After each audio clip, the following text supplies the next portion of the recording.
if you look at the jobless rate in Japan, it's quite low at around 3%, much better than in the US and other Western nations.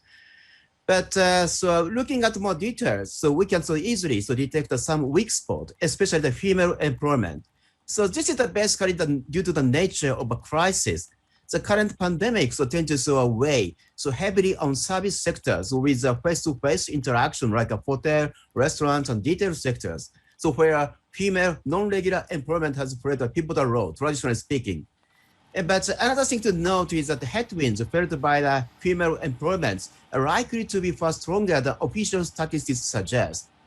So, for example, one survey shows that the number of effectively unemployed, defined as a part-timers, so whose working hours are cut by more than 50% without receiving any allowances, to up to 1 million females.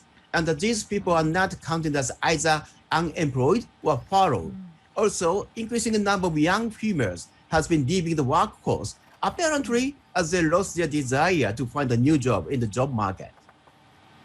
Right, but in face-to-face sectors that require face-to-face interactions, whether it's retail, hospitality, tourism, airlines for that matter, you are skeptical about whether employment will recover to pre-COVID levels. In fact, you're saying that the number for female employment stood at 33% pre-pandemic. Sure. I wonder how much of a hit would that number face post-COVID?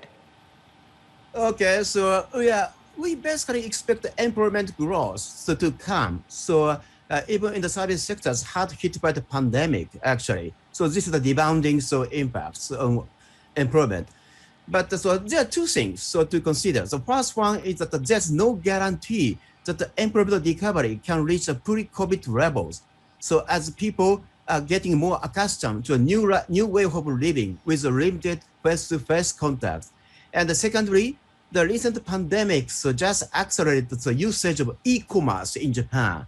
And this trend is set to continue because the government has a strong initiative to promote digital transformation in Japan.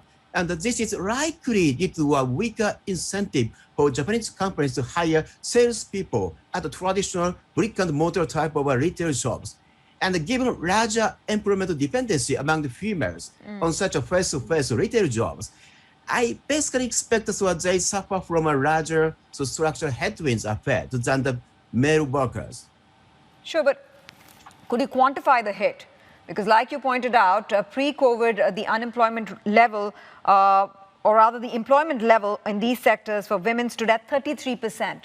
What would that number look like? How much would it scale down by post-COVID? Yeah, I think so. Basically, on the long-term horizon, it depends on the time horizon, I think. If our time horizon is very long-term, I think so eventually, unemployment rate, to return to the past level.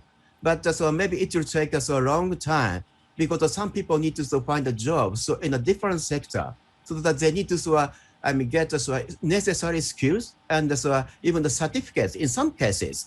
So that's a matter. That's an issue, I think. So, but eventually, I expect the unemployment rate to return to the normal level. So over the very long-term horizon.